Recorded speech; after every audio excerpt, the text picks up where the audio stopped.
Awesome. Hey, it's been a while since you guys have seen my face. So this is my first time back in a few days. I have, believe it or not, I have genuinely missed this, despite the shit that I was putting up with last time I was streaming.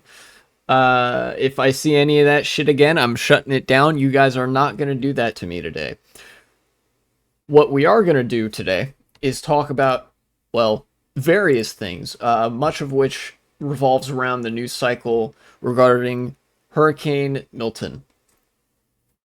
And some other stuff too. There are a couple other things that I wanted to talk about. I might talk about some stuff that I've been doing because quite a bit has happened in between the last stream and now. But let's go. Let's go. Did I send that message? I did. Okay, cool. All right. I know. For Europeans, it's currently the witching hour. And, you know, I'm definitely, I know a good contingent of my audience is European, so I know they're not getting done any favors here. Astroflick, welcome back. Hair sounded good on Howard Stern from the parts that I heard. I have no doubt that on a friendly platform like Howard Stern, she would probably sound pretty good. If I do talk about Harris, there's going to be something that I'm a bit critical of her on. And of course, understand that this is from the lens of I've been phone banking directly for the Harris campaign for the past couple of weeks, and will continue to do so for the rest of this month. So be prepared for me to deliver the harshest possible criticism that I can muster with the context behind it that I am voting for Harris, and understand that that is such a preferable alternative to Trump that I'm prepared to like do volunteer work to that effect, right? But I'll get to that in due time. She needs to do more interviews. She has a certain charm about her. I actually think that she would do well to not do the interviews based on the couple of results we've seen, but it's possible, like, you've probably been watching more interviews than me. You know, the Howard Stern stuff. I haven't seen any of that. But like I said, first I want to talk about Hurricane Milton. In order to do that, I need to set the stage by first referring to Hurricane Helene, which ravaged the South and Western Appalachia to such an extent that, you know, Joe Biden actually did spring into action and devote a lot of FEMA funds to the recovery effort. But FEMA is FEMA. There's only so much they can do with the money that they have, and there's only so much money that they have with which they can conduct a rebuilding effort. And rebuilding takes time that we don't have, because Milton is hitting Florida today, this evening, and the evacuation orders have already gone out. Helene was a Category 4 hurricane, right? With some pretty severe wind speeds and especially storm surge. Milton is a Category 5. Helene, as bad as it was, that's like the opening act that sort of introduced us to what the long-term climate change consequences are going to be, and how ill-prepared the U.S. is for that. And now Hurricane Milton is the main event, at least so far this hurricane season. Hurricane season does not end until, like, November, and given the warm sea temperatures, it's possible that the conditions may remain favorable to hurricanes forming in the Gulf of Mexico for a period of time after that. One of the other consequences of climate change: longer and more severe hurricane seasons, as well as each hurricane in that season potentially being record-breaking, as Hurricane Milton already is in a lot of ways. Guys, I'm not gonna like bulldoze over the issue. FEMA's out of money, and the Republicans in Congress all voted against giving FEMA more money with which to do disaster relief. It's bad. It's really bad. And if you look at the path of Hurricane Milton across Florida, here, hold on. Republicans love killing their own people. Yeah, and then they blame it on Democrats and hope that that gets them some more support. Let's go to the Google projection. Let's see. Google has some data on this. Yeah, wow. Okay, the hurricane is going to make landfall on top of Tampa. Tampa is fucked. St. Petersburg is fucked. Uh, Orlando's not gonna exactly be spared, but it looks like it's not projected to get the absolute worst of it. And then I think where's Daytona Beach? Okay, Daytona Beach is at the edge, but there's a lot of the coastal areas of eastern Florida as well that will be hit. Western Florida is fucked. From Fort Myers up to like Tampa and then some. The evacuation orders, I think, have all sounded. And this is going to be, I think, the first hurricane for Florida, if Helene wasn't this already, where we're going to see some towns be wiped off the map. Or even at least just one, right? I'm not the only person to say this or have said this, but I am... that doesn't mean I'm not going to say it all the same. This is the beginning of the end for Florida. After Hurricane Milton hits Florida, there's going to be a lot of damage, and that's pretty typical for hurricanes. Hurricanes tend to do that. However, this hurricane on its own is record-breaking, and with the frequency at which hurricanes are hitting and the increased sort of severity of storm surge and the more extended period of time that we're seeing water stay in that sort of elevated state, as a result of, like, raised sea levels and a couple other factors that I would be hard-pressed to name. I'm not a climatologist. It's not going to be possible to repair the damage that this hurricane is going to do. The government is literally, like, not even as a matter of expense, just as a matter of pure logistics. The government is going to have to start picking and choosing strategically, okay, which infrastructure can we afford to replace both in a monetary and time-oriented fashion, and which infrastructure do we have to, like, unfortunately just kind of leave to be eternally in disrepair, or just abandon it outright. That's what I mean when I say that there are going to be some towns that are wiped off the map.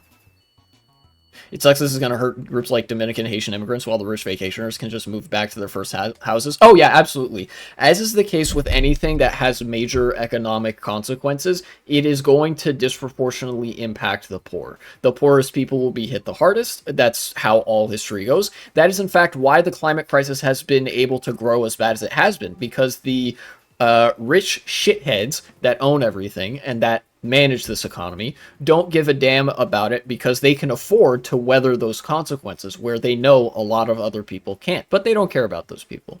The climate crisis isn't immediately threatening to the bottom line, or it doesn't immediately threaten a lifestyle of opulence and wealth. So it's fine that poor people are going to die by the thousands and be displaced by the tens or hundreds of thousands.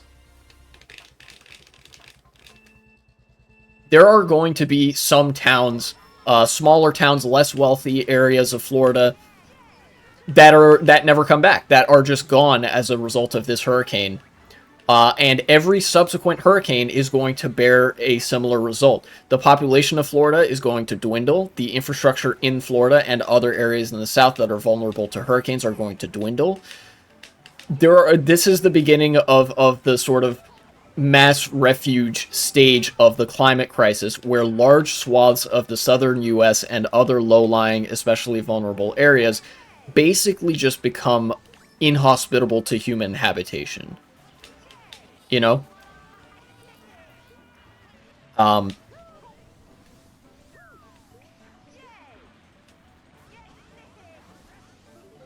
of course the Republicans are only making this worse, because they all voted against extra money being given to the disaster relief agency. And they're all, like, doing their doomsday prophecy shit. It is just, like, it's genuinely insane to me. I grew up reading, like, weather books as a kid. I was really interested in tornadoes and hurricanes and whatever. I had a degree of scientific curiosity like that. So I guess on my part, there's a bias that, like, surely such a a reasonable worldview where hurricanes are real and have causes and effects, it like is not a difficult thing to conclude. But you know, there's a large degree of this country that straight up does not believe that. There's a large swaths of this country that straight up believe that any, you know, weather or climatological events are not determined by very complex and real processes that are understandable to the average human, but are rather divinely ordained by some like imaginary force in the sky that is enacting some kind of retribution against gays and degenerates and something of the sort, you know.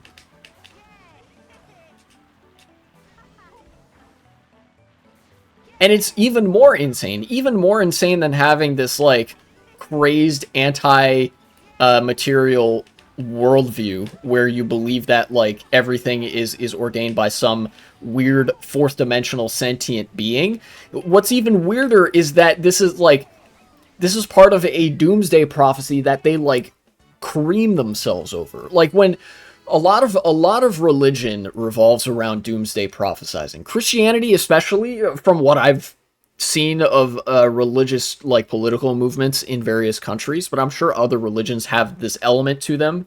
You know, it wouldn't surprise me even remotely. When Christians talk about the rapture, when people talk about the rapture, it's not like some big scary, oh no, I hope this doesn't happen. They're waiting for that to happen. They're turning into the fucking insane it's time Wojak, being like, yes, God will drink all the blood of my enemies and send them to the depths of hell where they will suffer for all eternity, and it will come in the form of like, I don't know, hellfire on earth or something, and like some vague description of events that loosely corresponds to the climate crisis. And they're like, yes, this is the rapture, all of the degenerates and sinners will be tormented eternally, and I will be scooped up to heaven where I get to experience eternal bliss. Like completely just divorced from all reality, and like anybody who believes something remotely resembling that, even if this is recognizable like as a parody of what you believe, like, dog, you need mental help. You need to fucking you're going in the device, and like, I hope you don't come out until you're better. You know, can't even imagine thinking overwhelming thinking I knew more than the overwhelming majority of scientists on climate change. Conservatives are crazy for that. Yeah, and like it's just like I said, it's part of an anti-materialist worldview. They think that like scientists are just like kids tinkering with toys or whatever, when really what they should be doing is looking to the grand designs of God or whatever to understand this. You know, top 10 people who haven't read the Bible. You know, basically.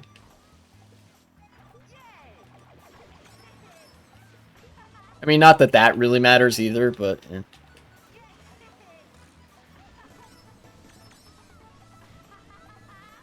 Alright. I win. Let's, let me return, though, to the subject at hand, which is Hurricane Milton. Yeah, just going back to what I said. Florida is going to be the first and most immediate casualty of the climate crisis. In fact, it already is. Insurers have completely left the state of Florida, basically. So it was only a matter of time. You know, as evil and dastardly as insurance companies are, whenever insurance companies leave a given state, that's a good indication of what is to come, right?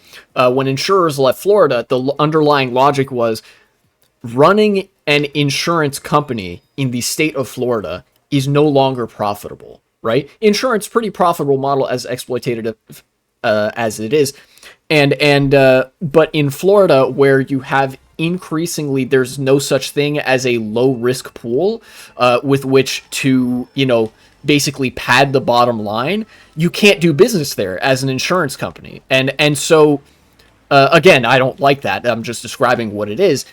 If you see insurance companies leaving somewhere en masse, then that is a signal of like, oh shit, something is like really bad is in the midst of happening here, you know? I guess, that would be another example of rich people being much better insulated from this crisis because, the owners of said insurance companies are doing this all in service of their stock portfolios and whatnot, and they can afford to just pick up their business and leave. Most people don't have a business with which to do that, which, how I feel about business owners. But just leaving an entire state like that is a giant, giant red flag. And in fact, for anybody, like, it's at the point now where genuinely anybody who's living in Florida, I would, like, genuinely recommend them to beat a hasty retreat and move elsewhere. Like, as much as, this might not be feasible for a lot of people who don't have the funds to do so, like, your number one priority if you're in Florida is, or should be, how do I make sure that the rest of my life is not being lived in Florida? you know?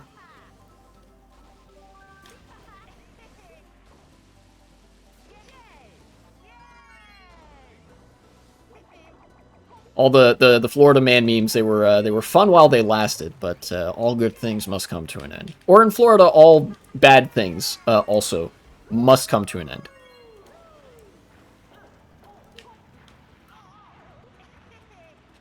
Climate change affects everywhere too. It's not good for crops to be too hot and dry in the summer. I work in agriculture and this is becoming a real problem. Yeah, that's right. That's right.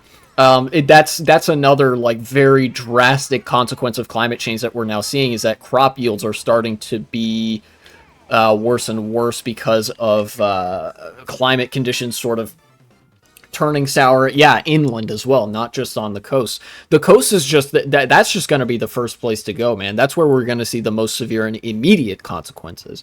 That's where you're going to see whole towns disappearing one at a time because there's no hope of repair. Like what are you going to do when repairing the infrastructure of a mid-sized city in Florida takes 5 years, but hurricanes like this are happening every year, multiple times a year? You just can't do it. You just have to say, well, there just can't be a city here anymore. We have to leave.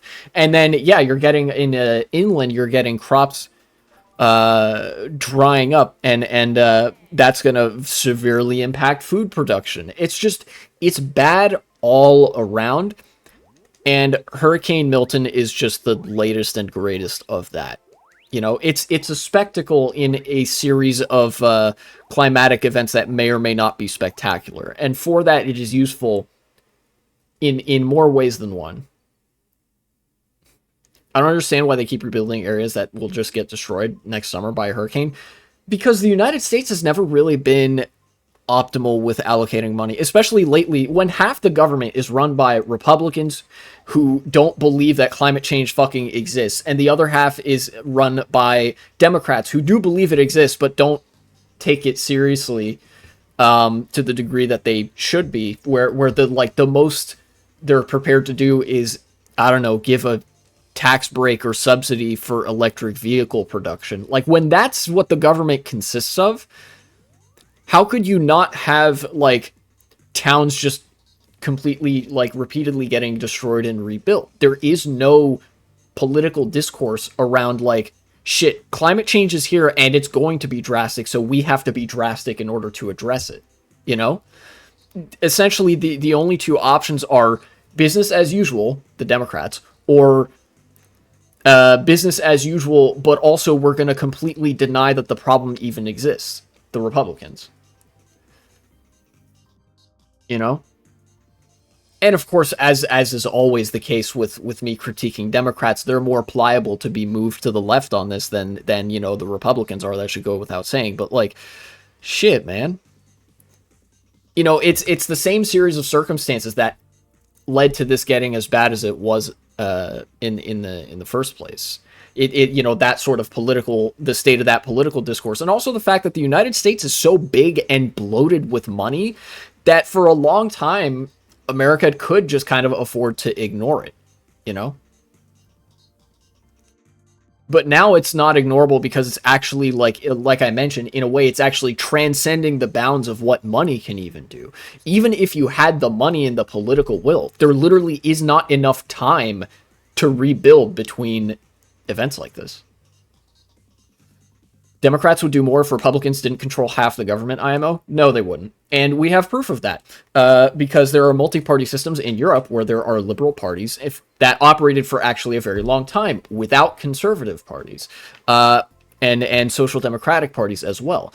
If the liberals were in power relatively unopposed, they would stagnate all the same. In fact, the stagnation of liberals in the late 20th to early 21st century is what produced the crisis of modern fascism. That is what enabled fascists to muscle their way into the discussion in the first place, because liberals, unopposed, do the exact same shit, which is basically nothing, marginal tweaks around the edges here and there. Yeah. There might be, if the Republicans genuinely fell off, plus L plus ratio no longer relevant party, new second party rises up. If that party were to the left of the Democrats, then things might happen. But the Democrats being an ideologically liberal party will never be enough to address this issue because, since they are a liberal party which is like still supports a capitalist system and mostly is only willing to operate within the bounds of a liberal democracy, which again, liberal capitalism, they will just stagnate. That's all they can do. Liberalism is the order of the day. Like the Liberal Party, effectively, the only way that they would do something is if we didn't live in a already a liberal system. If it was a socialist system, they would be a reactionary force pushing backwards. And in feudal systems, liberals were a progressive force pushing forward. But in a liberal system, liberals are exactly where they want to be. So their ideological predilections will always lead them to be more inactive than active. I have much more faith in Democrats than Labour or other European parties like that. That is true. Between Democrats and Labour and some other European liberal parties, the Democrats are definitely the better of those options. And that's because the Democrats, being a liberal party in a two-party system, they're also a big tent party. Since they're the leftmost option, or the leftmost viable option, you could put it either way, they have to incorporate, they have to at least in some ways account for a partly social democratic and socialistic base of support, which means every now and again they'll throw a bone to the left and, actually do something, maybe show signs of life here and there. And that's mostly why they are pliable to be moved one way or the other, because this is a two-party system and they're forced to operate as a big tent political force,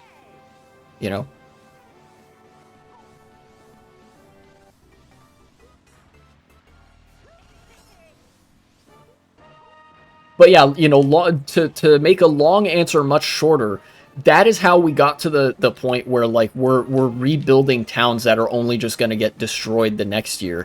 First of all, because America could kind of afford to do that for the longest time because we're America, right?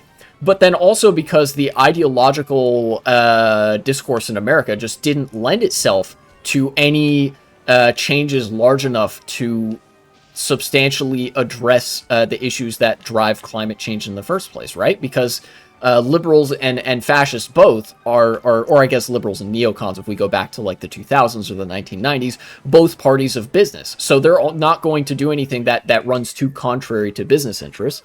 And business interests are the set of interests that catapulted the climate crisis to where it is in the first place.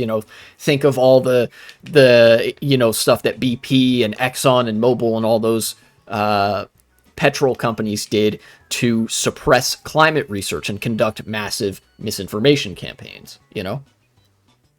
Both parties are sort of lean into those interests. So that's how you get this.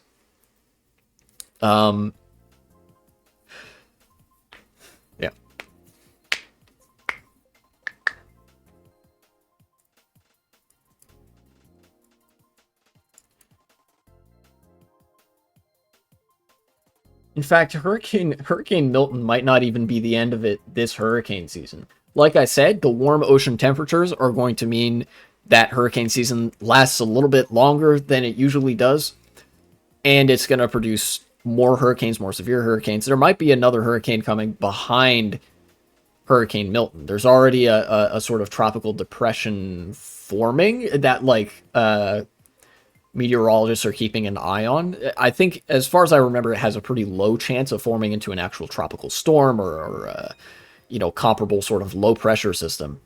Uh, but we're not out of the woods even after Milton passes, and the damage from Milton is going to be huge. It's hitting like 3 major urban areas. And those 3 major urban areas are going to be mostly underwater. I talked about small towns being erased off the map one at a time. That's definitely going to be the case for this hurricane. But you talk about cities like Tampa, cities like St. Petersburg in Florida. Those cities are gone within the next several years. Like Tampa is not going to cease to exist overnight, nor is St. Petersburg. They're big cities, but like, they're never going to be what they once were. It's like I said, it's going to be actually impossible to repair the kind of damage that a hurricane like this would do before the next one strikes. In fact, I'm actually reminded this, Hurricane Milton actually reminds me in a way of that segment I did a while back, covering the EF6, emergency alert system scenario. Kind of in the vein of analog horror. There was a like hypothetical pretend EAS like emergency alert scenario where like, hey, what if there was a tornado so severe that it like completely destroyed, almost irreparably so, a well-prepared and well-developed area, so much so that it had to be classified as like EF6, right? Like the level above what we currently have set as the limit. This hurricane looks like there's a small potential, but potential nonetheless, that it could be that. Like, this is one of the worst hurricanes that we've ever seen in recorded history in America, It doesn't break every record in the book, but it's only a matter of time until there's a hurricane with a big enough wind speed, or that generates a big enough storm surge that kills enough people, that destroys enough infrastructure, for us to call it a Category 6 hurricane. Like we've progressed past the point where, okay, Category 3, 4, and 5 hurricanes are becoming more common. Now we're at the point where basically there's a ticking clock until the point where we have to create a whole nother category of Category 6 because Category 5 doesn't cut it anymore.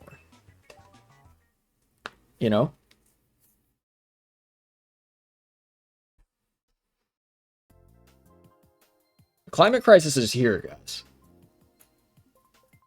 Hurricane inflation. True. Google hurricane inflation to find out more. Learn how you can prevent this by launching the entire nuclear arsenal into a hurricane. Don't do that. Mr. President, if you're watching, please don't do that. It would only irradiate the storm. Thank you.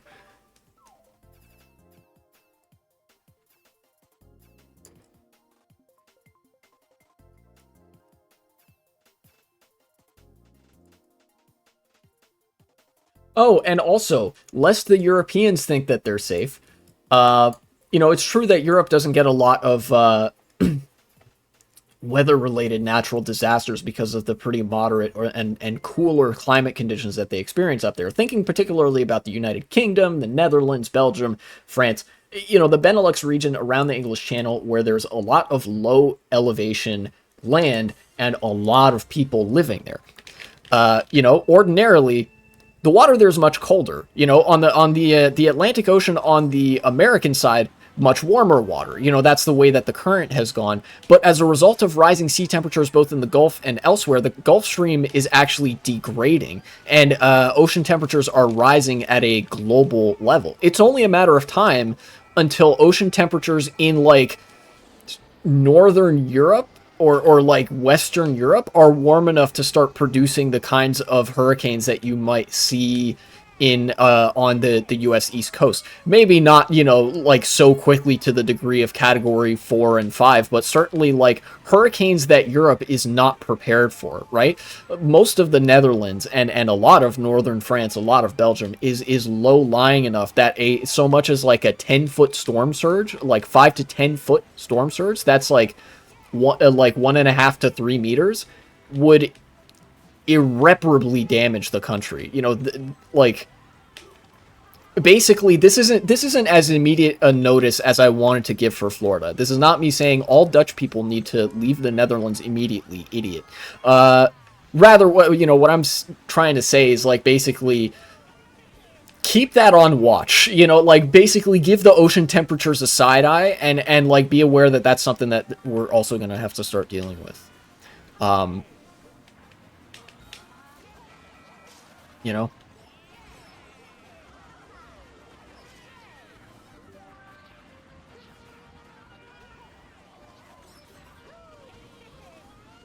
But ultimately, I don't know if I have much else to say about the subject, about the hurricane, about climate change. Other than that, I think we all like anybody who would be directed to. Well, I shouldn't say anybody. There are some fascists that watch my content. you know, I feel like most people who watch me with any degree of regularity understand climate change to at least to the degree that it poses a massive threat to organized human society. In the sense that like we're gonna see, in fact, we've already been seeing climate refugees. We're gonna see a lot of areas be irrevocably damaged. And now we're sort of at the point where we can very firmly say that's no longer something that we can say is happening in the next couple of years because we're in it right now.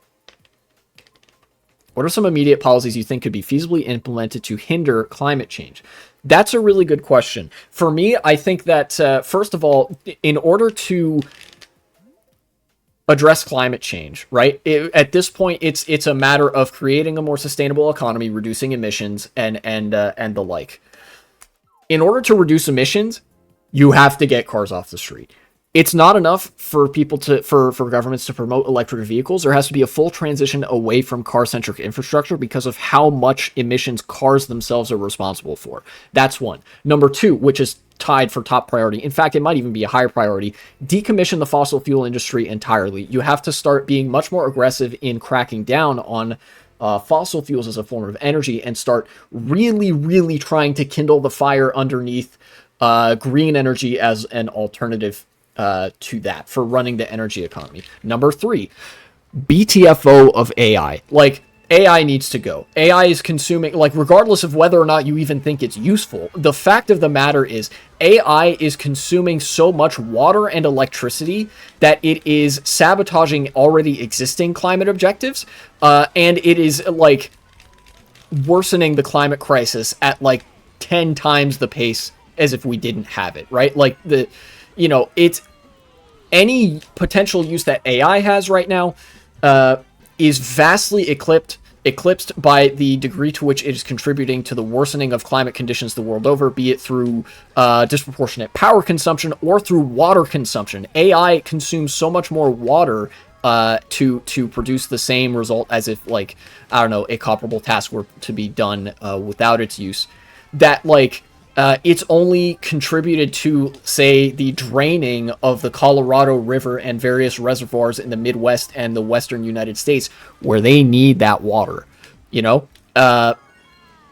That's a frequently overlooked component of climate change. So get rid of cars, get rid of AI, get rid of fossil fuel industry. There are a number of policies that you could use to do that. And ultimately, I think the need is great enough that you should be really punitive on automakers and fossil fuel industries and companies that deal in AI products. And you should be very, very aggressive in subsidizing and encouraging alternatives to that. Basically, like, AI, I don't think you even really need an alternative. But with cars, funding massive public transit projects because that has a much, much lower carbon footprint than a car economy, basically. And of course, green energy, because that has obviously like way better sustainability outcomes. And also, another policy-oriented thing, you have to start nationalizing and publicizing power utilities and utility companies, because a large part of why there's so much waste in the current energy economy, current utility economy, is because of the profit incentive, where if companies can't profit off something, they'll destroy it. I don't think anyone has ever gotten a value experience from a AI image. There's literally no argument for AI images. Yeah. Other than a few cases, still a long way to go. Yeah, look, this is one of those things where I'm prepared to even forego a lot of the arguments for or against AI just to say, look, it consumes so much power and water that in the way that it's contributing to the current climate crisis, it can't be worth it. You know? So those are three big things. I know like a lot of those aren't very feasible immediately because the political will, the political capital just isn't there. But to that, I say that's a skill issue on liberalism's part. We're going to be forced into some very drastic measures one way or the other. I think it's only a matter of time until that enters the discourse. You know, like, yeah, subsidize green energy all the fucking way to the bank. Oh, also another thing. This is number 4. The meat industry has to go. This is where, you know, if you want your lab grown meat or whatever, you know, you can have that. But ultimately, factory farming, whether it be of chickens, but especially of mammals, of pigs, sheep, cows especially, you can't do that anymore. That is contributing a massive amount to climate change because of all the emissions that is coming from the agribusiness industry in the United States, but also elsewhere. You know, the EU's got to, you know, cut that shit out, stop subsidizing the farmers so much.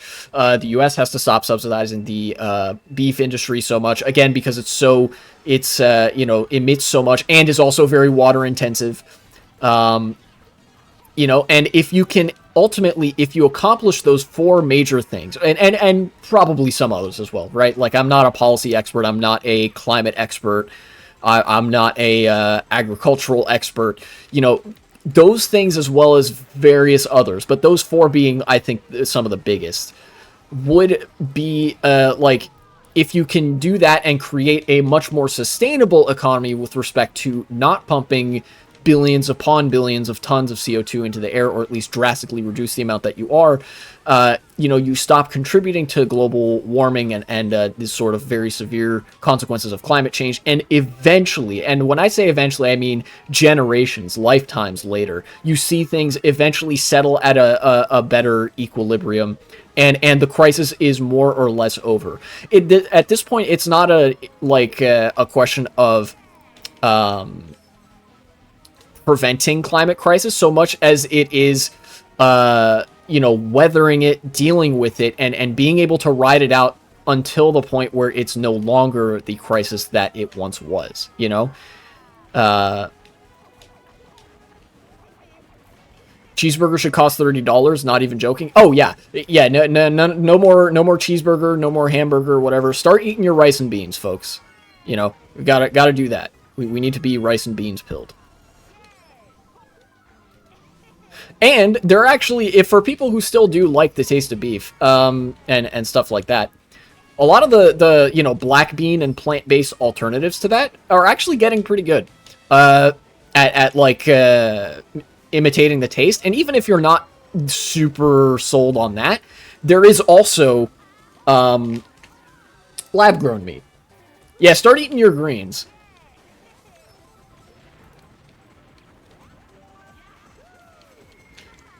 Start eating your greens, start eating your rice and your beans. Yeah, rice and beans does slap. Super cheap. And I'm getting last again, probably. Whee!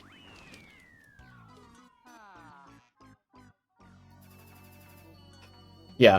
I think that, like, there is a way out of this. For as much as it, like, this can be a very doom-inspiring prospect for a lot of people right now, because the climate crisis is here, and we're going to be subject to the consequences of that, right? Like, the window has closed where we can avoid the worst consequences. We're now going to experience the worst consequences.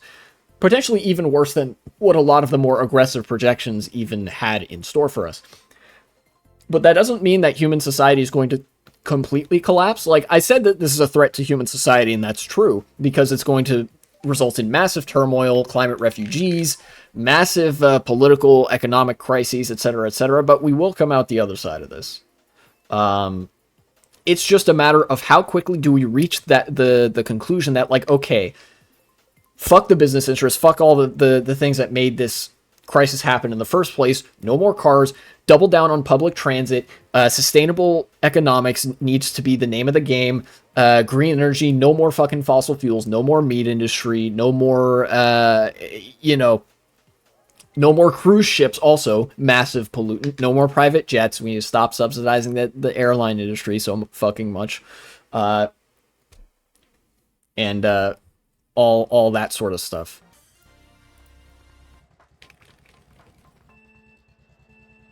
Um,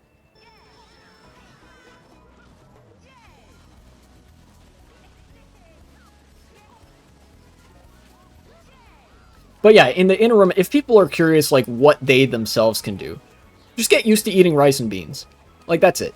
You know, ultimately, because capitalism and liberal democracies and political systems are so big and complicated, there's not much any individual person can do to affect a political change that would like matter in the face of the climate crisis. You know, I mean, you could do some really drastic stuff like go join Just Stop Oil. In fact, I think they do good. I think they do good protests and stuff like that. I've gotten in some hot water with other people who are like-minded to me in many respects over saying that.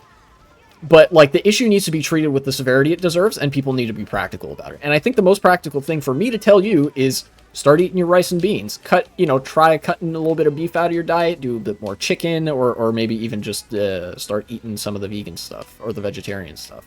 Stuff that can be produced without emitting so much gas into the atmosphere, without consuming so much water as as beef and pork and whatnot. You know, disregarding even the ethical considerations of the meat industry. You know, for the animals themselves.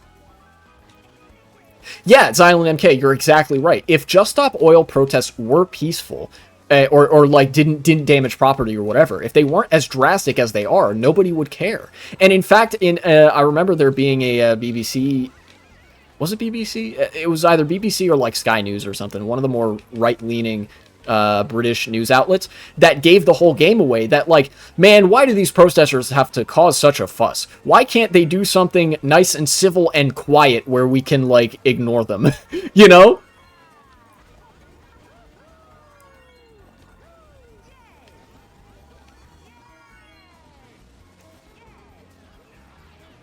Some of them have been so moronic it reaches Jack Doherty levels of what the fuck are you doing? Look, the Just Stop Oil protests probably only seem like moronic to a lot of people because people assume that the intent there is to convince people to their side, which it actually isn't. This is a rare instance where the objective of a protest isn't necessarily to garner sympathy, which is usually what the objective is. No, the objective of Just Stop Oil is to keep climate change in the discourse one way or another. It's one of the most desperate forms of protest, you know, kind of like how a lot of climate activists in the 1960s and 70s, you know, the stereotypical tree huggers would literally handcuff themselves, chain themselves to trees. That wasn't very good at like garnering public support, but it was good at garnering eyeballs and attention, even if it was negative attention, because then it entered the discussion. That it being the topic of climate change. Not gonna lie, the vandalism charges don't seem worth it. That's fine. I mean, like, in that case, just don't do what Just Stop Oil does then. But that's like a personal decision. You know, the Just Stop Oil folks, if they're prepared to eat those consequences, then, you know, by all means.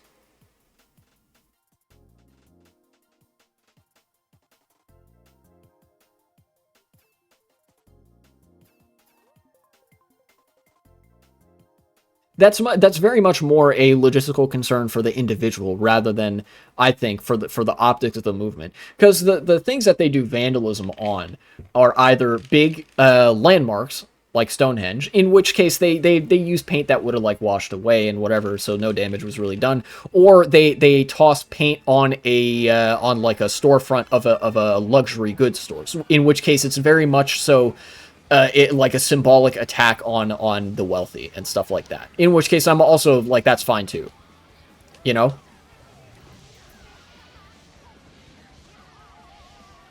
But yeah, I mean, like, obviously, if you don't want the vandalism charges, then maybe don't do that. But like, understand that that's like, I will basically well, I mean, my support is never really uncritical, but like, I very fully support what Just Stop Oil is doing, even if like it's not the thing I would recommend people do necessarily, because yeah, you might get in trouble for it.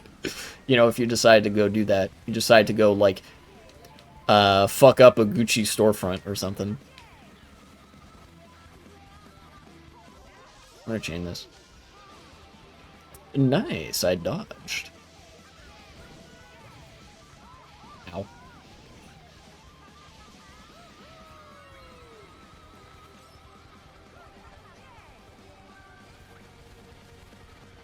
I feel like I recognize Indica. I don't know why. I think they've been in my chat before.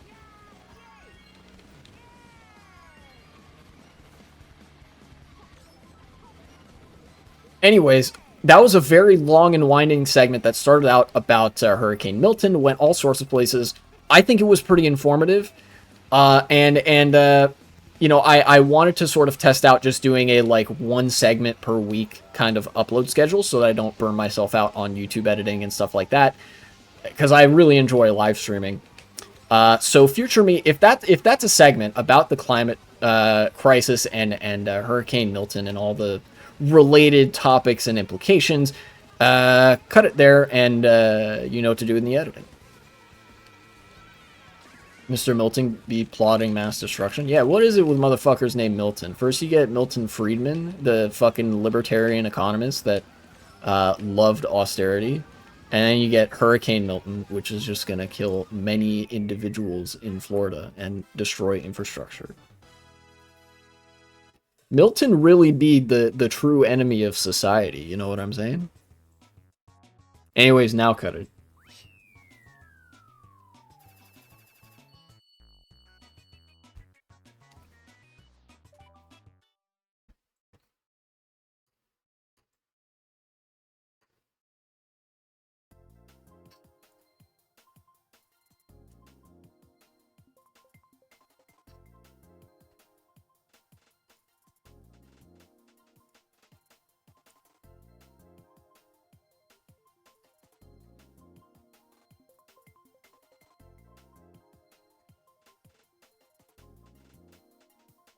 Oh yeah, there's actually here. Let's see. Let me select random. There's one thing. There's some politics coming out of Tunisia that I wanted to talk about. It's not big enough to make headline news outside of the francophone kind of news world.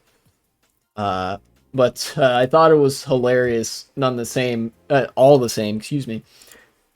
Tunisie, sans véritable adversaire, Kais Saied emporte la présidentielle au premier tour. To translate, Tunisia, without veritable adversaries, Kais Saied, president of Tunisia, carries the presidential election in the first round.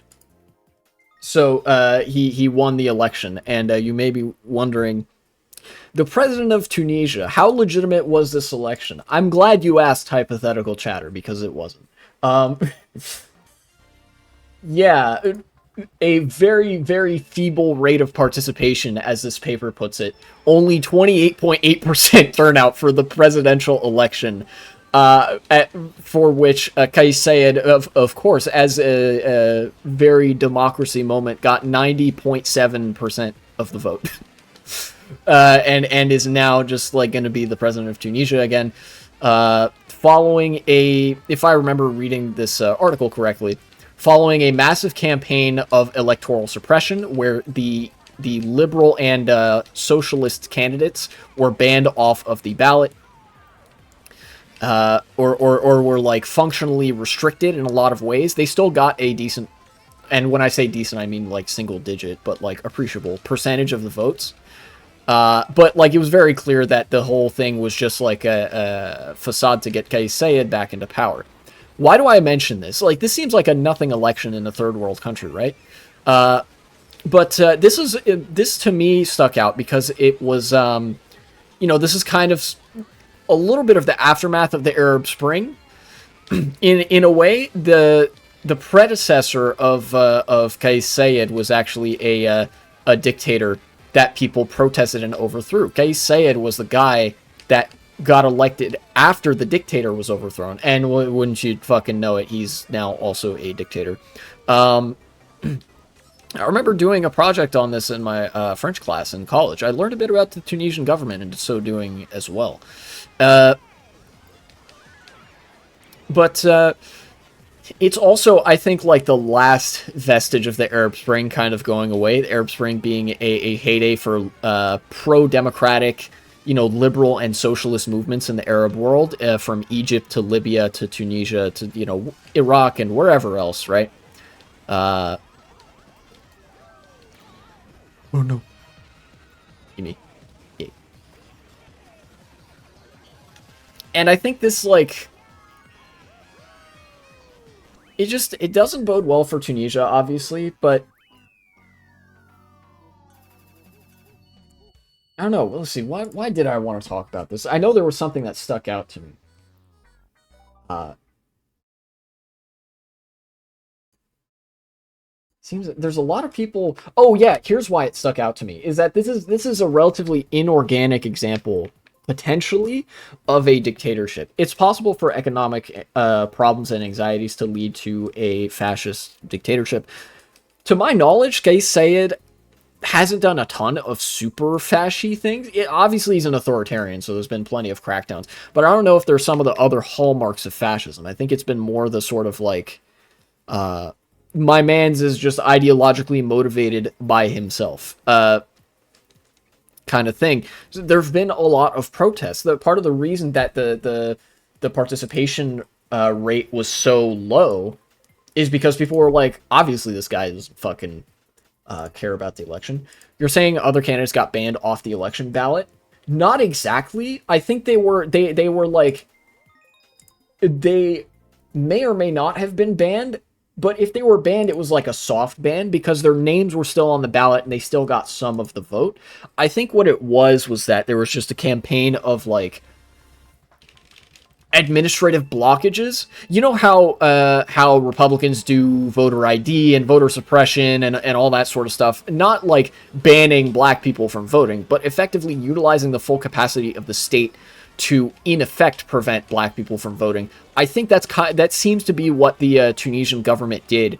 But instead of the voters being affected, it was the other candidates. Is that they kind of used the artifice of the state to make it really, really difficult to get on the ballot to the point that a lot of them just probably said like, this whole fucking thing is rigged and it's not worth it. Which, I mean, they were right. It is rigged and probably not worth it. It was like the one way or the other, the election wasn't going to be legit. You know? Like, yeah, you're allowed to run against this guy, but we're just going to say that he got 90% of the vote anyway, so like, what does it matter? You know? Kind of one of those deals. I'm just going to get rid of that. What, that hit him? He had triple bananas. That's wild.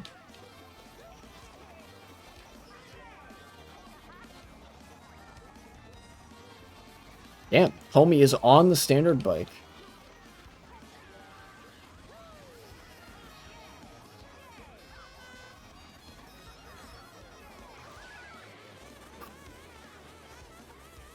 This is wild. Oh, I didn't get a trick. Ow. I might get, I'm definitely going to get 8th at the best, but okay, 8th. Imagine getting banned off the election ballot. I don't think they did get banned. Where was it? Where was this? Yeah, I think it was mostly like their supporters protested the election, is what it was. Because it was very evident that the election wasn't going to be legit either way. Le chef de l'État sortant, qui s'est attaché à museler le contre-pouvoir depuis sa... museler. Muzzle. Yeah. Like you serve a 1 election ban for like harassment. No, well that's what I'm saying is I don't think they were served a hard ban like, yeah, you're not allowed to be on the ballot. I don't think that happened. I think it was something else that had a comparable effect. Monsieur le contre-pouvoir depuis sa première élection en 2019 a remporté dimanche. Yeah, ok. C'est largement son concurrent. Ses concurrents.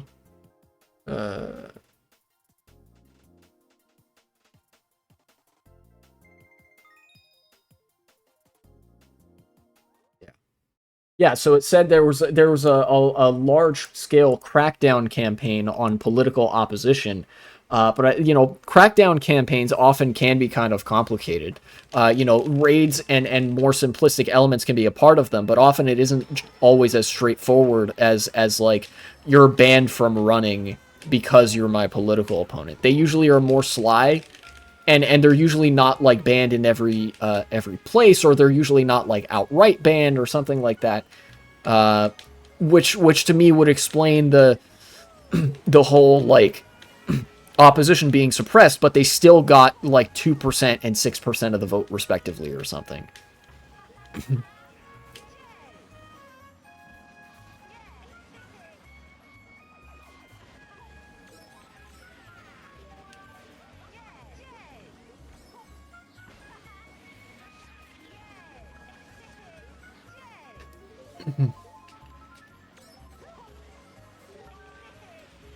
Uh, but yeah, the Arab Spring to me seems a little bit like, here's the thing. Here's a like food for thought almost. The Arab Spring seems a little bit like the Middle East and North Africa's equivalent of the revolutions of 1848, in that a lot of them were liberal or pro-democratic or even socialist, but in large part they failed. Like in a way they sort of pushed they push the political landscape to the left in some respects, which is, obviously that's like, that's a good thing.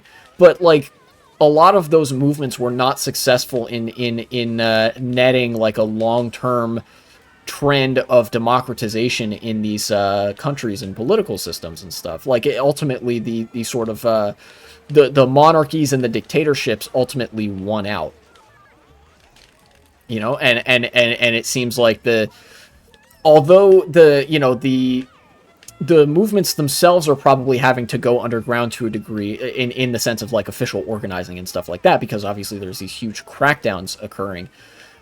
To me, it doesn't seem like the sympathy for these movements is going to shrink, right? The sympathy for democracy, for democratic norms, institutions, and concepts, principles, the sympathy for ideologies like liberalism and especially socialism is only going to grow because there was such a concerted movement that ultimately failed that had those ideologies at its core. Does that make sense?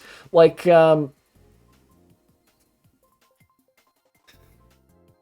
like everybody kind of recognizes that, like, oh, people we didn't like ended up winning a lot of elections and stripping away democracy and stripping away our rights and like being really corrupt, not diverting money to these places and blah blah blah. So I think, like, as weird as it sounds, I think Tunisia and some of those other countries are actually on the right track. You know, you get one dictatorship supplanted ultimately just by another dictatorship, but this one does not have the popular mandate that the previous one had. And the previous one didn't even have that much popular mandate. Ultimately, the movement could potentially, like, liberal and socialist movements in Tunisia most likely are deflated to an extent. So it's probably going to be some time before you see substantial change for the better coming out of Tunisia. But it's possible that there's going to be enough, like, internal resentment on the part of the citizenry and on the part of, like, the electorate and the workers and whatever. The mass support is not going to be there to such a degree that, like, the government's going to have to consider some moderating reforms and stuff like that. Kind of a little bit like the kind of like how some of the East Asian tigers were dictatorships ultimately backed by the U.S. government, but because the populations were so, like, ideologically opposed to them, and because there were such, like, ideological alternatives readily available, they weren't able to hold on to that forever. Does that make sense? That's what I think is going on in Tunisia, at least in part.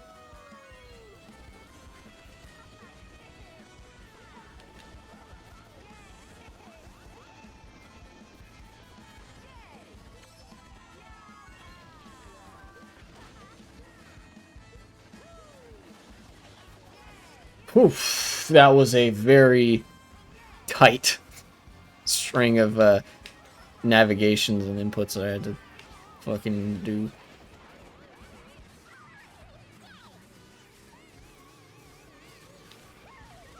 You know, one thing that makes me feel a little bit better about the low placements that I've been getting is I feel like a lot of it has been due to me getting Mario Karted or due to bad luck. Like, I just haven't been getting the right items, you know, wrong place, wrong time. I don't feel like I've been making that many bad decisions, so much as it's been that, like, the luck of the draw just isn't in my favor today. See, like that. Like, how I didn't see that. How was I supposed to avoid it?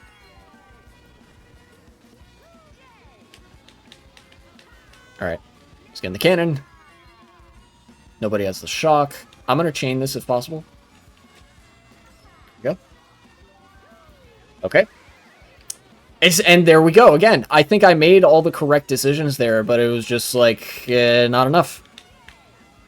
Although I still got 6th.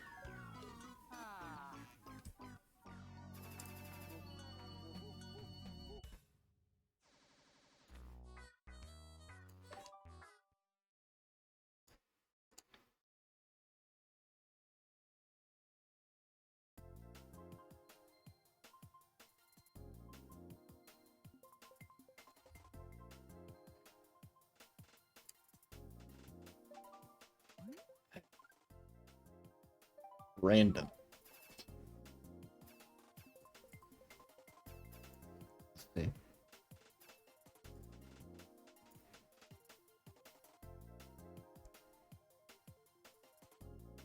But of course, I can't mention foreign affairs without talking about Lebanon and Israel right now, because Israel has been basically the whole discussion about international politics right now. Because they're just fucking behaving like a rogue state. They've been conducting their ground invasion of Lebanon. Hezbollah has been, you know, for their part, Hezbollah has been fighting. It's not like Hamas where it's such a disorganized group of, like, insurgencies that barely have bottle rockets. Like, Hezbollah has some stuff with which to fight Israel.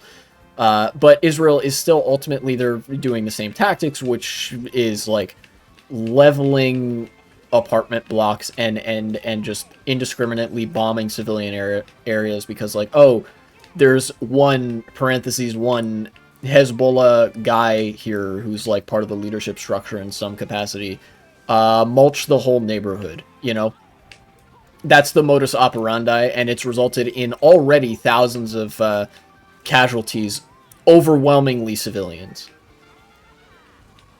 Because, again, they're striking civilian areas. They're striking, in addition to residential areas, you know, neighborhoods and stuff, they're bombing hospitals and schools in Lebanon, you know? And like, only putting up the thinnest veneer of, like, oh, yeah, there was a Hezbollah in that school. Like, okay. That doesn't make it any less bad or illegal to bomb a school. You know, like, but I don't want to go on about that specifically for too long, because we all know, I think, what Israel is and what they are, like, what they're doing. You know, the population is, for the most part, pretty fucking insane. The government especially is insane. Obviously, Netanyahu, the guy at the head of the government, is insane. They're all just insane over there, I guess, for the most part, you know? What I want to talk about is again, a point that I've hit on many times, but needs to be repeated, is that, like, Israel is only a rogue state because the United States is allowing and enabling them to act as such.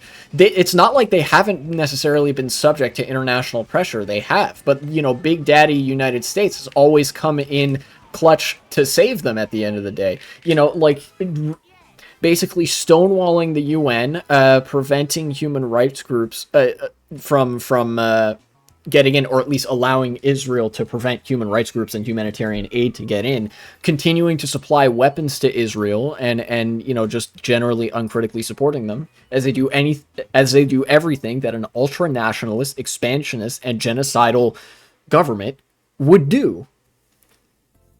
Israel firm believers in the just war theory. Yeah, it's like, for them, it is actually as crazy as, oh, when Hezbollah and fucking, I forgot their name, Hamas. Yeah, thank you. Never heard of this organization just before today. When Hezbollah and Hamas kill people, they do it evilly and out of a sense of malice and wanting to destroy the Jewish people.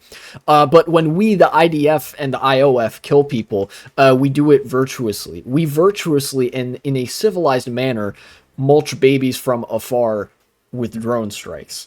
Not an exaggeration, Israel has killed a lot of children and infants in their bombing campaigns, and even with just straight up gunfire from snipers, both in Gaza and in Lebanon as well. But they have modern military tech, so they get to spin this narrative that, like, oh, well, we're doing it in a civilized fashion, which is just like old style settler colonialism that you would expect to see in the 19th century. But then, like, Hezbollah and Hamas, who are like, for all intents and purposes, fighting to not get everybody around them killed. Like, oh, when they hit military targets predominantly, or, civilian targets as well, as they are known to do, because, terror groups, they do it evilly. It's the religion factor. I don't think it is. That's the thing. Or I guess in the sense of, like, Jewishness versus, like, Islam or whatever. Like, yeah, they hate Muslims. But I think it's more so an ethnic thing.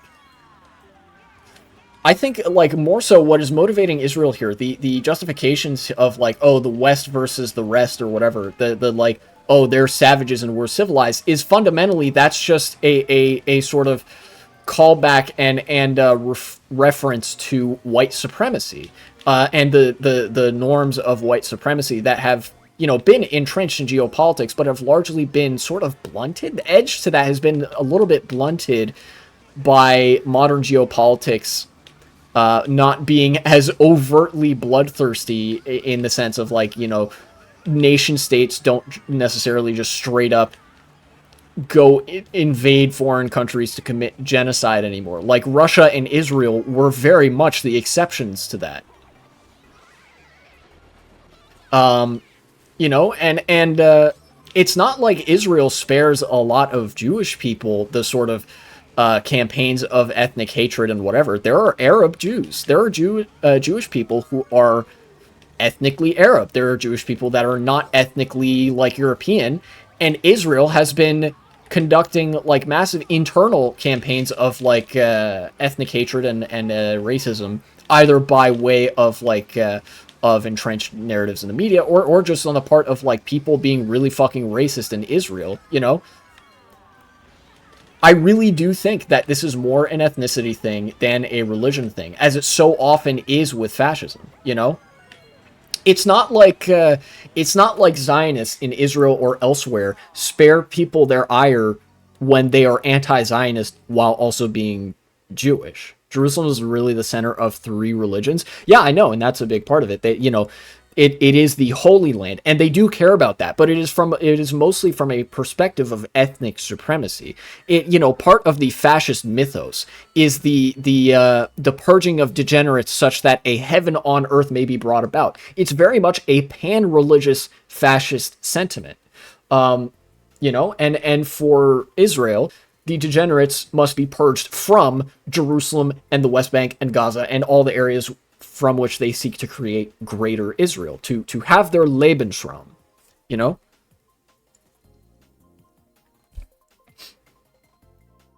And I'll say again, they will happily accept the support of people from other religions in this holy war who are similarly fascistic in their mindset and their ideology, and they will treat with the harshest scorn and say you are not a real Jew to anti-Zionist Jews, right? Like, this can't really be divided along religious lines like that. But you can, it's very easy to understand the motivations if you're viewing it from an ethnic, a lens of ethnicity and ethnic supremacy. Because the whole project of Israel, this was basically inevitable from the moment that Israel was created as a state. In fact, it has been happening this whole time. It's just been a slower, comparatively, burn. The state of Israel was created by the UN basically as a way of saying, okay, Jewish people, we feel bad about you being genocided, but we don't care enough to make our own countries safe havens for the Jewish people, right? Like, we don't care enough to like genuinely address the root causes of anti-Semitism and the sort of ideology that leads to it in our own countries. So instead, what we're going to do is give the Jews a geopolitical box where all of them can live and basically have their turn to do the white supremacy. Israel really was just, okay, it's the Jews' turn to do white supremacy. They sort of got folded into whiteness in a way as an apology for the Holocaust, which many countries were complicit in. Need I mention that America rejected Jewish refugees from Germany? You know?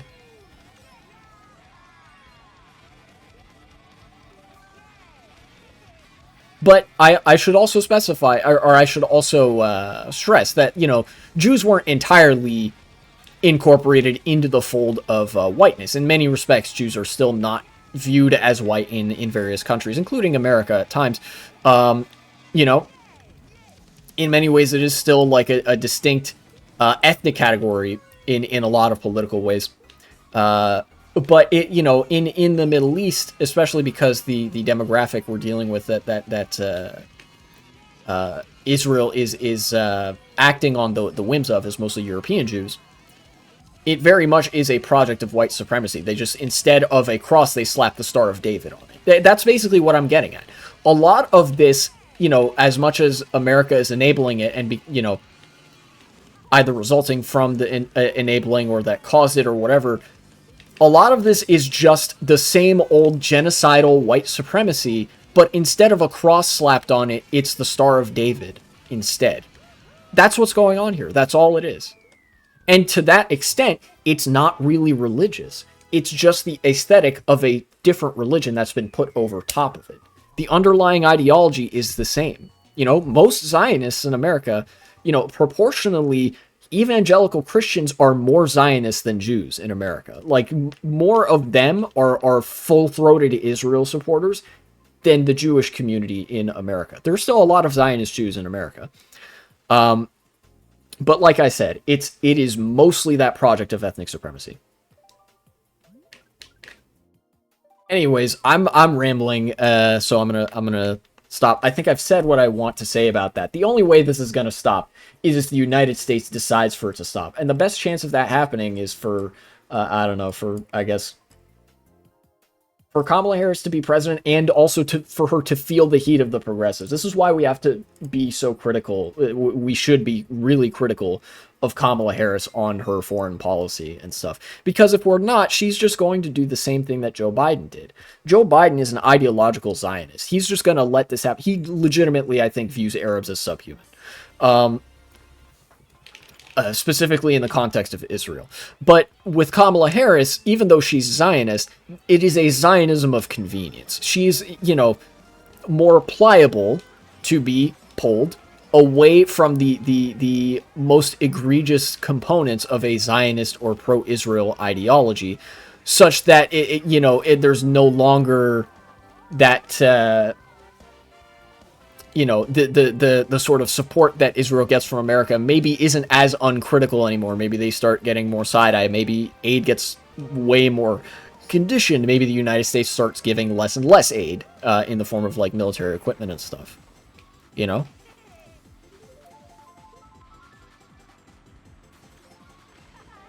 Fundamentally, the only place that accountability for Israel can come from, aside from Israel itself, which we know it's not going to, is America, because we are their largest, and I think at this point maybe only benefactor. You can look at the Israeli economy. It's not like Israel's economy is holding up especially well in the face of this, right?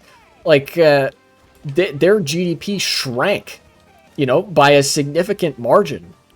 In the year since October 7th, because they've consumed so much economic resources. They've put so many people into the military. It's kind of like the German war economy in World War II. Yes, their economy is technically like still holding itself together in a way, but that's only because it's like running on its own fumes, you know? The war economy that Israel has drummed up for itself in support of a ethnic supremacist and expansionist project is not in any way sustainable. And currently the United States is putting in a lot of the work to sustain it.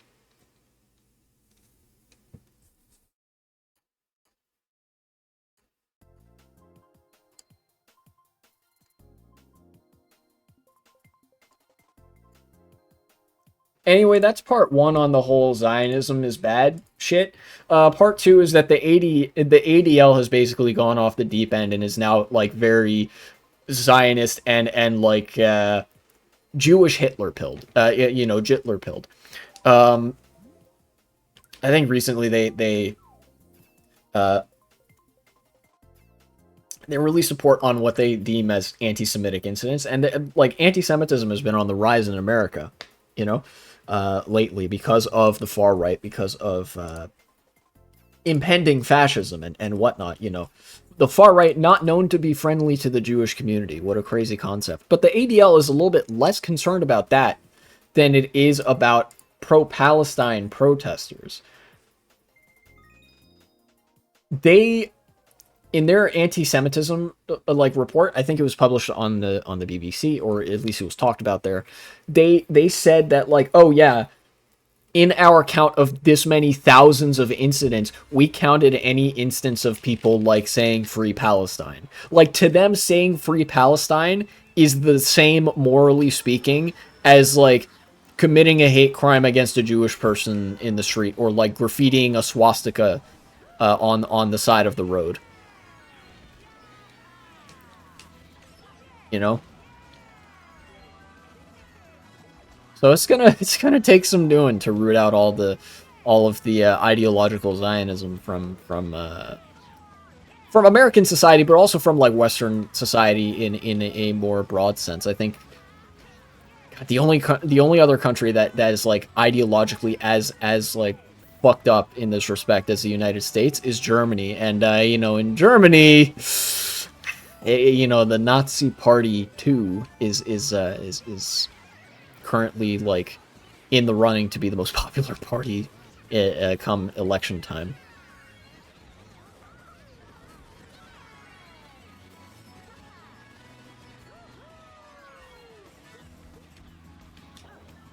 Oh no. God, I'm just now realizing this is a really good interpretation of this track. I like it a lot.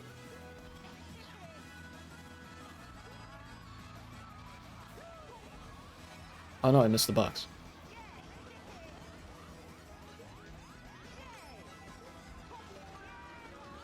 No.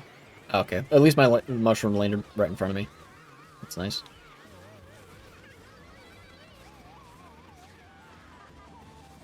Uh, I got some catching up to do.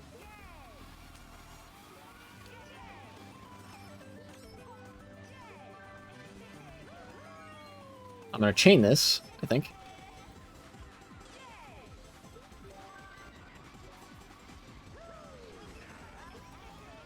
I'm gonna use this here, I think.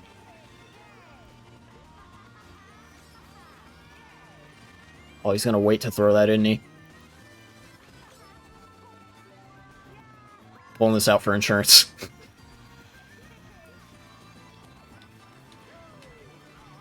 Okay, and I win. Barely, but I win. I swear I got that pow dodge. I was mashing up on the D-pad. Looking on the topic of war, because I had this discussion earlier today. Oh, yeah?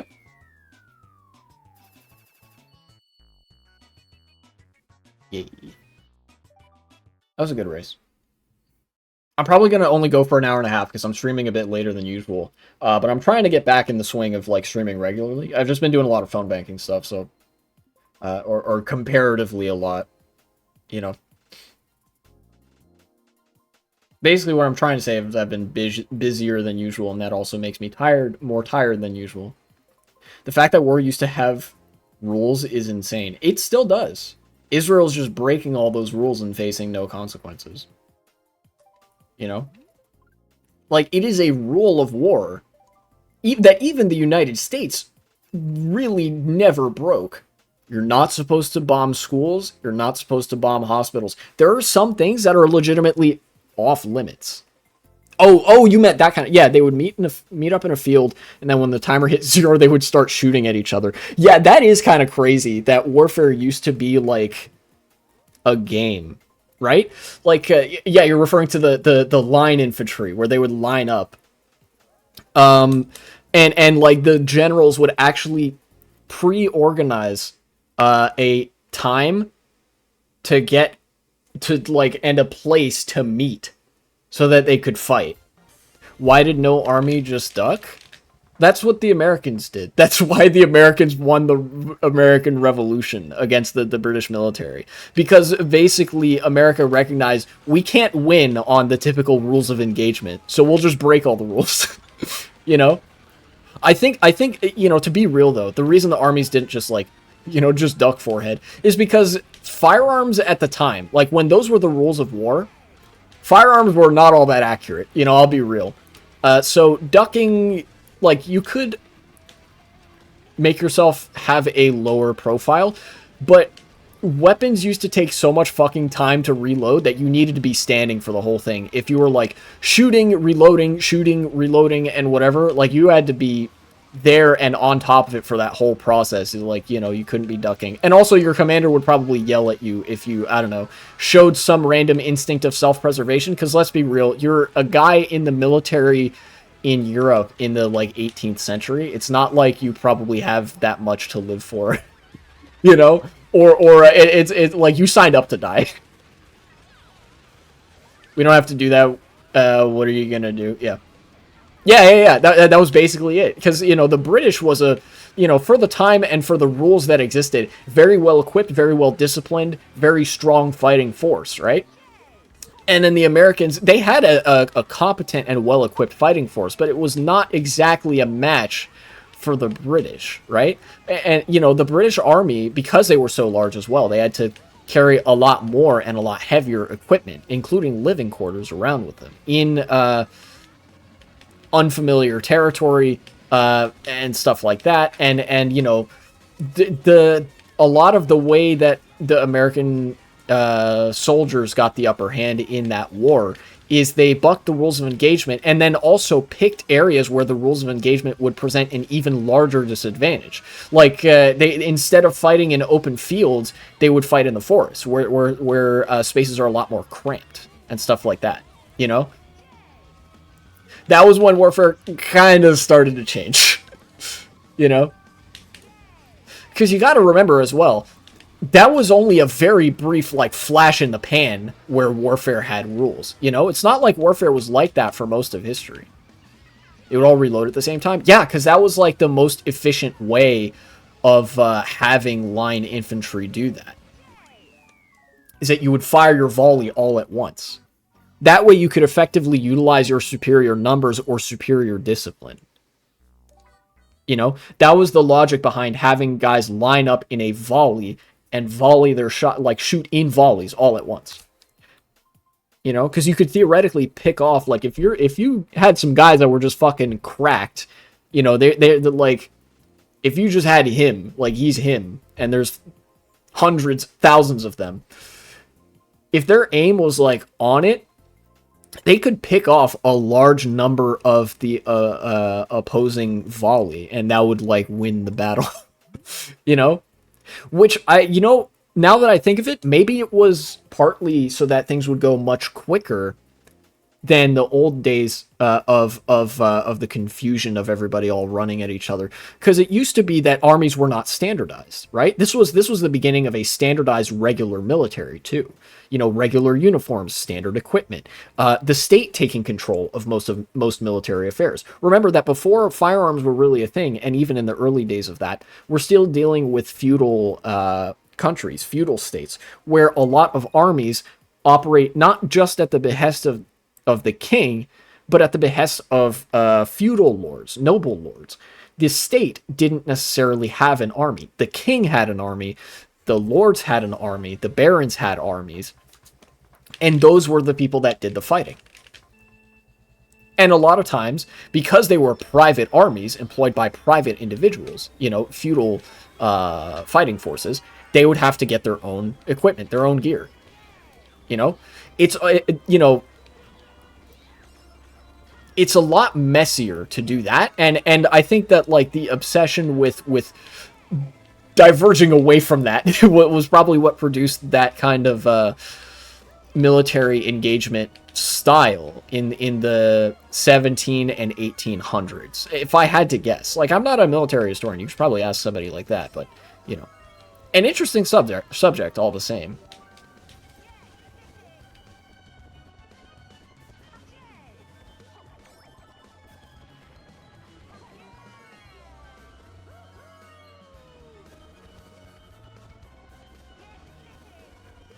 Anyways, this is probably going to be my second to last race. Something like that.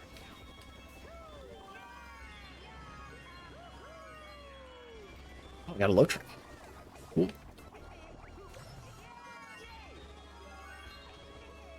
I've been learning about the Crusades because I'm taking a history course this term. Oh, cool. The Crusades are a very fun thing to learn about. They're horrific and resulted in mass death, but they are fun to learn about. Oops, I fell out of the world. That's kind of crazy. Oh, that guy got squished. Poor bastard. Man, I could have had it all if I didn't fuck that one part up.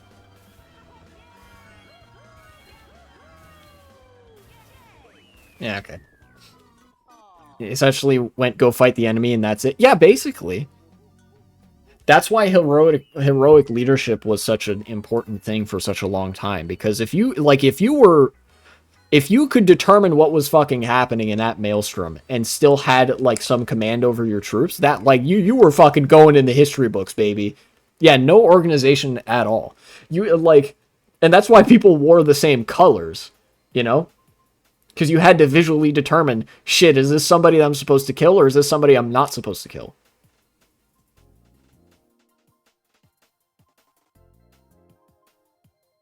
Warfare has changed a lot throughout time. In fact, in the days of war with shields and long weapons, right? Like halberds and spears, scepters, things of that nature. In the days where you had the Greek phalanx, the Roman legions, and stuff like that, war more closely resembled, like, at least war between large, very organized fighting forces, resembled, like, American or Canadian football games.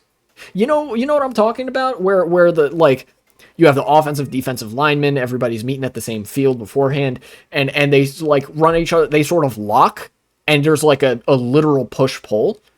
Battles used to be like that.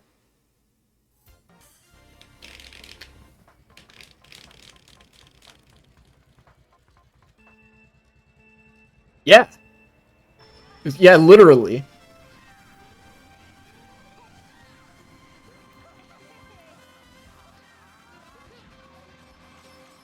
And it's interesting, the view of war as something internecine, like inherently internecine and like terrible and that we should cast out of human society is actually also a relatively recent phenomenon. In fact, that sort of mentality only started to come about once there were better things for people to do with their time. I'm not even joking, Like, once you can basically track the quality of, like, the sort of life expectancy and a lot of metrics of life and the prevalence of like public support for war as a concept.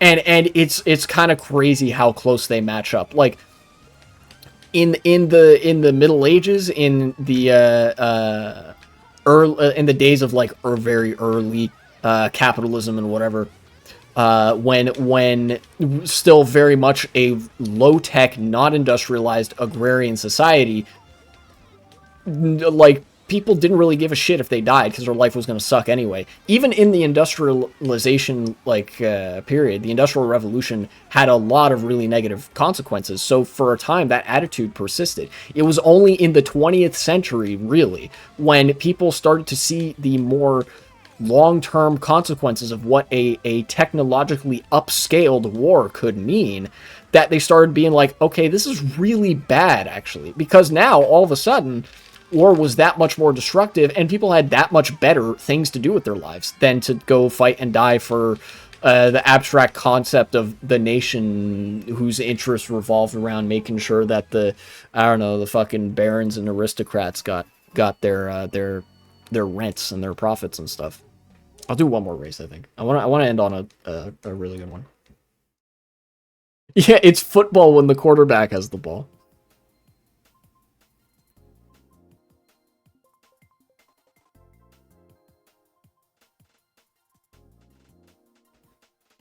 You know, that's why the appetite for war is so low right now. Because think about it. Like, I'm sitting here, I'm having fun. You know, I'm talking with chat. I'm engaging in a like several orders of magnitude less consequential form, effectively, of warfare, of violent competition, simply portrayed in a very fictitious format. I still get to be a participant in this competition where somebody wins, somebody loses, somebody gets the glory, right? But now I don't have to go, like, die in order to do so. I don't have to go kill somebody for real in order to have fun in a way that resembles warfare, right? You can even think of it literally. You could play Team Fortress 2 or Battlefield or Star Wars Battlefront or any one of those games, which is a literal depiction of fictitious warfare. And you can do that for fun without the real life consequences of going out into a war zone and dying for real. Our lives are so comfortable that the appetite for war has naturally diminished the world round. And that's why a lot of areas that are so politically unstable are that way, because life is so uncomfortable there, because the standard of living is so low and so destitute. You know, it's why Russia acts so warlike, why the Russian government acts so warlike, because the standard of living there is shit. So consent can very easily be manufactured for people to go fight and die in a war for real.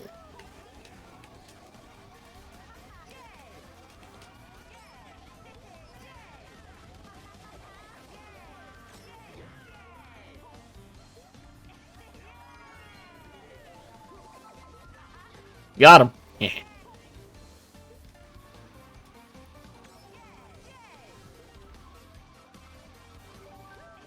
I'm gonna throw this. I don't know. I don't think it's really gonna do anything, but okay.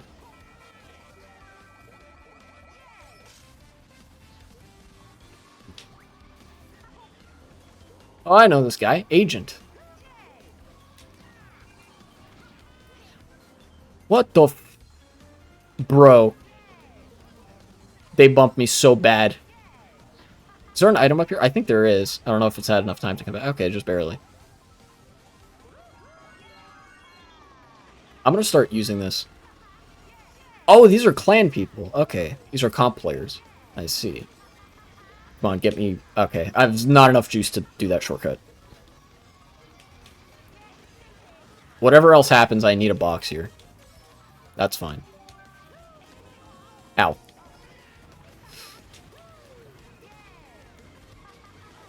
No! Let me get a couple more uses. Okay. Good. Okay. 5th place. I'm happy with that race.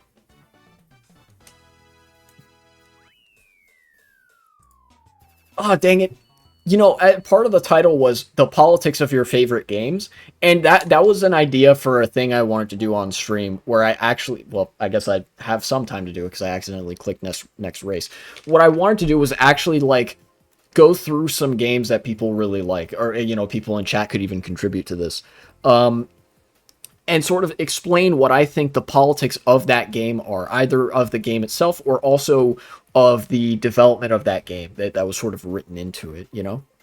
And I was even prepared to analyze something as simple and as seemingly apolitical as Mario, in a sense of what kind of politics it has. Mario Kart Wii is a very political game. You know what? It is political. You know, maybe not very political. We're not going to Uncle at Thanksgiving levels, you know.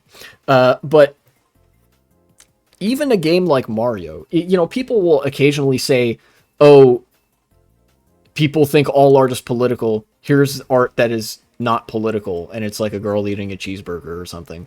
First of all, that is political, whether you like it or not, because of the you know, subject object of the picture. There's obviously political context behind any given element of a artistic thing project, but also like you know, responding to all art is political with a piece of art that you perceive to be outside of politics is itself a political statement on art, or is itself an opinion about the politics of art, which is to say that art is political. It contributes to the political discussion in a certain way.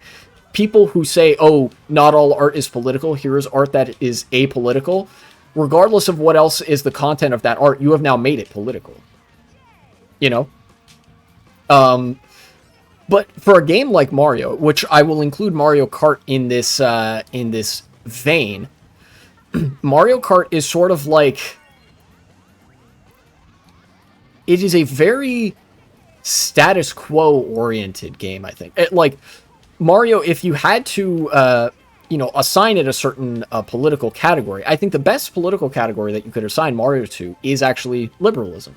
Not necessarily liberalism in the sense of accepting gay people, but in liberalism in the sense of capitalism. It is very bland in a way, and that's on purpose, to appeal to the widest audience possible, to net the biggest profit possible. It is designed to be inoffensive, and that in itself is a political concept because of what we view as being offensive or inoffensive. Like, for example, we don't necessarily view the presence of openly gay or queer or trans or whatever characters as offensive, but we do necessarily view the lack of them as pretty inoffensive, right? As long as there's no like as long as there's like not really a presence of sexuality at all. In fact, the lack of sexuality in games is also perceived to be a sort of inoffensive thing. That is a political dimension to something like the Mario games, the lack of sexual themes and elements, because it is and not just because it's a kids game, but because it's like choosing to omit that discussion entirely. You know, games that are designed for kids ultimately will include a lot of stuff that's designed to sort of introduce certain things to kids, you know, be they complex or more simple topics. And the decision to omit something like that is a political one.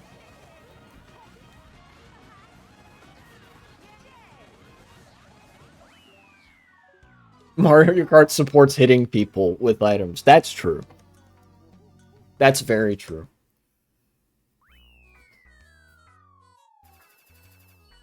But yeah, I genuinely think, as weird as it sounds, I think you could yeah, pro-war. Mario is pro-war. You know, he's always fucking going to war with King Koopa. Wow. I think as if I had to, again, if I had to take a step back and assign what I think are the politics of the Mario series, complete with the spin-offs, I think that the ideology that most closely responds to Mario is the particular variant of liberalism that exists in Japan. Very bold statement. Wow. The politics of the society that produced this game are reflected in this game and are the politics that I think are most representative of this game. And of course, you could say because the dev team, you know, mostly is aligned with that, or like they you know, they hold certain views that are going to be reflected in anything that they make. You know, but ultimately it's like you know, like I said, it's sort of designed to be an inoffensive mass appeal product, but that is shaped by what a given political entity views as inoffensive. You know, essentially this is a fancy way of me saying a lot of the politics of Japan and what it views to be safe politics, or the lack of politics, will be reflected in this game, and that is the politics of Mario. You know? Anyways, thank you for tuning into the stream. It's nice to do one of these again, especially when I don't have somebody screaming at me about how automation is good, actually, even though it puts everybody out of a job and just fattens the bottom line. uh, yeah, that was nice. I'm probably going to, I'll have the one segment project on the try not to say insane political beliefs challenge difficulty twitch.tv. That's true. Uh, yeah. True. It really is the case that Twitch can like cultivate the worst people possible that will sometimes come into the Twitch chat, you know?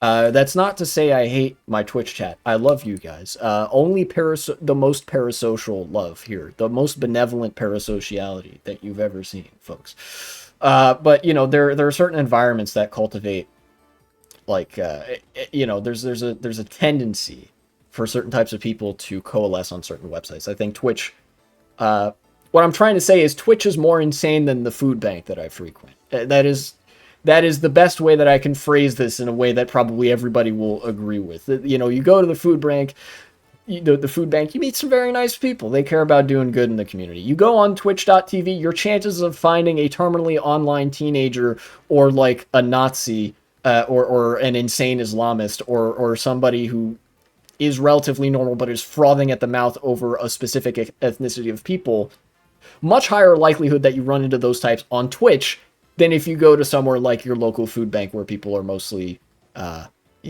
socially well-adjusted.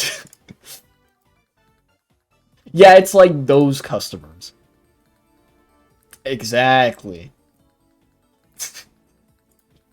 Dude, I can never say exactly with the emphasis like that without fucking seeing the meme in my head. It's always the two dumbest bitches going, exactly. And that now I feel like the dumb bitches, and that makes me feel super funny. Anyways, I'm gonna read somebody who's live right now. Doth mine eyes deceive me, Brian F. I haven't worked in retail yet, so I haven't dealt with them yet. I have some experience with those customers. I've never worked in retail, but I know exactly those customers that you're talking about. And ultimately, if it, again, a last bit of political commentary, I think those customers are kind of cultivated by the antisocial environment in which we go to the store and consume stuff, like buy stuff, like the fact that stores are so faceless and anonymous and run by giant corporations, the fact that there is no humanity in the distribution of goods and services enables people to take out frustrations that they might have elsewhere in life on what they perceive to be a basically anonymous service worker who they have no chance of developing a long-term relationship with, and thus would not experience any of the negative consequences for being mean towards. Does that make sense? Like if you go to Target or Walmart and you go off at the cashier there, like what are the fucking chances you're going to ever see that person again? And that's how big box stores are. They're not, the corporations are faceless. The employees are very interchangeable. But then if you have a much smaller setting with a local store that's maybe like a co-op or whatever, and the people there and there are regular customers or whatever, you're not going to get those kinds of customers, or at the very least, you're going to get them so infrequently because there's a much greater chance that everybody knows the people in that store. Like they all know each other. That is distribution and consumption in a more social environment, as opposed to an antisocial environment that is designed around maximizing profit. Anyways, Brian F is doing discourse about Street Fighter 6, and I like Brian F. He's a smart dude, and I play Street Fighter 6 sometimes, so have fun.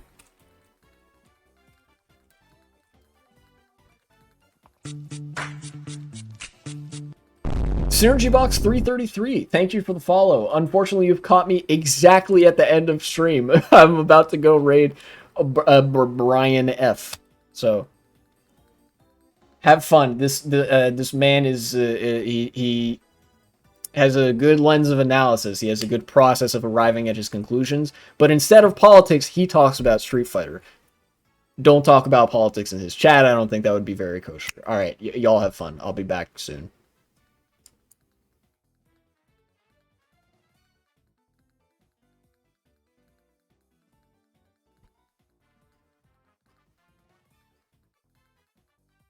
What